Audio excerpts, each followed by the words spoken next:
Paul says, I want you to know the love of Christ and to know this love that surpasses knowledge. You know, there's a lot of ignorance that hinders people. What does the Bible say? My people perish for a lack of knowledge because they're ignorant, because they don't know. You know what the saddest thing about ignorance is, to not know? The saddest, at least in my opinion, the saddest thing about not knowing something is that you don't have to. You don't have to be ignorant. It's a choice. Like if you can't read, you can learn to read. Paul says, I want you to have power to know his love. I want you to know something that surpasses knowledge. I want you to change what you think. Change what you know. If he's saying you need power to know this, that means without the power you can't know this. So I want you to change, to turn from not knowing and turn to knowing. I do this to myself, and I hope I'm not offending or hindering anybody. I do this to myself.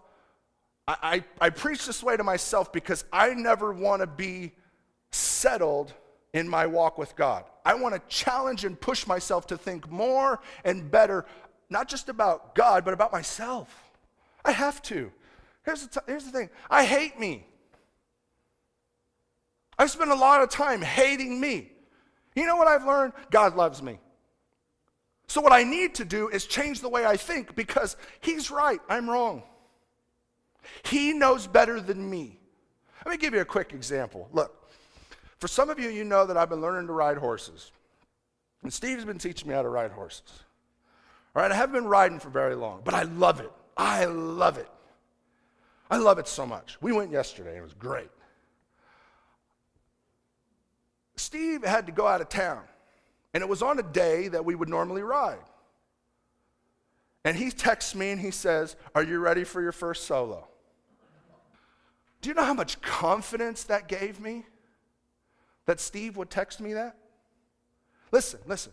Steve's been riding all his life. He knows more than me about horses. He is so much wiser than me when it comes to horses. So when he thinks I'm ready, even if I don't, I need to change my thinking that if he's confident that I could go ride, that I need to submit my wisdom to his, because his in this area is greater than mine. And because he said, you're ready for your first solo, guess what? I was ready for my first solo ride. And what about God? God says he loves you. Why do you hate yourself? God is more wise than you. He knows you better than you do. And he says he loves you. So why do you keep beating yourself up?